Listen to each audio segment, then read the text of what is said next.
Hey everybody, welcome to today's tutorial. We are going to be talking about our abdominal strengthening.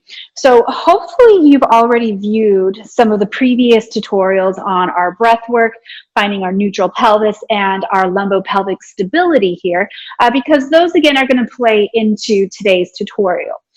So after having watched that, we're going to apply everything that we have picked up in those previous videos to today, right here. And today is all about the fun stuff, the abdominal strengthening, why we're here.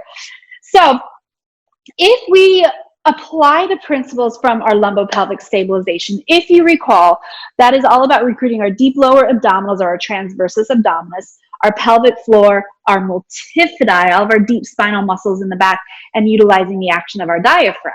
So whenever we start to recruit those in that perfect rhythm, that perfect symphony, we get that nice lumbopelvic stabilization. Then we can start to move. All right, so we're going to actually begin today's tutorial lying down on our back, okay? So let's have you lie down on your back. Your knees are going to be bent, feet flat in front of you. Let's go ahead and take a second and find that neutral alignment right here. So if you recall, we're gonna rock forward to the tail, pelvic tuck, imprint your lower back, and then find that middle ground in between the two where we were evenly supported with our abdominal muscles in the front as our back muscles in the back. So we have found our neutral alignment here. Let's take a big deep breath in through the nose. Allow that diaphragm to travel down. Now exhale, tone the pelvic floor up into the body, tighten the lower belly, and exhale out. Let's do that big energetic breath again. Inhale, keep a tone to the lower belly. Exhale. And good. Hopefully you feel your lower abs firing. So now we've engaged our deep core stabilizers here. Now we can start to apply this to a little bit more movement, okay? So we're going to start with an inhale, and then on your exhale, I want you to roll your head, neck, and shoulders up off of the mat. So your hands are going to rest at your sides on the floor. Inhale to prepare. Exhale, roll your head, neck, and chest off of the floor. Hover your hands. And then inhale, lay back down. Begin your exhale. Recruit your deep core powerhouse muscles first. And then you're going to curl forward. And one more time. Inhale. Tighten up your lower abdominals first, and then move. Exhale, lift. Very good. Now let's take your hands behind your head. So that was just a basic abdominal curl. Hopefully you're keeping your pelvis neutral. You have a tone to your lower abs. Then when we actually started moving our body, you recruited your six pack. We all have one. It's in there. We recruited our six pack and our both internal and external obliques in order to lift the chest off of the floor. So that was just a basic forward flexion abdominal curl. Now we're going to add a little more rotation to this one. So your hands are behind your head. Inhale to prepare. You have that tone to your lower belly. Now exhale, curl forward. Pelvis is still neutral here. Rotate to your right. So your left elbow is coming across towards your right knee, but think deeper than elbow to knee. Think rib to hip. Come back through center, lie down. We'll take that to your left side. So inhale to prepare. Start your recruitment of your deep lower abdominals here. Exhale, curl forward. And twist. Elbow to knee, but think rib to hip. And then inhale, lay back down. We'll do that one more time each side. So inhale to prepare. Start your lower abs first, and then curl forward with your exhale. And twist. And then come back down. Inhale the bottom.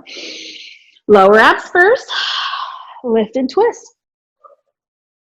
And then inhale and lay down. Go ahead and relax. Help yourself up to sitting. So one thing that I like to do with my own practice, how I make sense out of this, is I think of my abdominal engagement into two very distinct separate categories. I recruit my stabilizers first, right? I'm prepping for that movement. So my abs have engaged, I'm prepped, ready to go. And now my big mover muscles can step in and move my body, right? So those are my six packs. My single six pack, and my obliques, both internal and external obliques, recruit to move the body. And that's applicable to any exercise, any exercise. So we have our deep core stabilizers, step one. Those are very, very deep. And then you have your big, sexy movers, step two, that move and curl you forward. And that is abdominal strengthening. Notice abdominal strengthening is its own separate category than core strengthening. Your core is not your six pack. Your core is a combination of all of your muscles in your abdomen here, everywhere from your shoulders down to your hips, right? So it is your deep lower abdominals. It is your pelvic floor. It is your multifidi up the spine and your back. It's your diaphragm. Then it is your six pack or rectus abdominis, external oblique and internal obliques.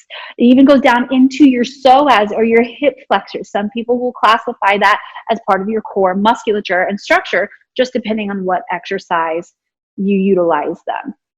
So again, start to train your mind into thinking that core is its own separate work category, and then ab strengthening is its own subcategory of core conditioning, right? So once you start to recognize the difference of those two categories, you can really have fun with your strengthening, right? So you can get just as much enjoyment out of holding a plank as you will rolling up and touch your toes or your abdominal crunches like we were just doing.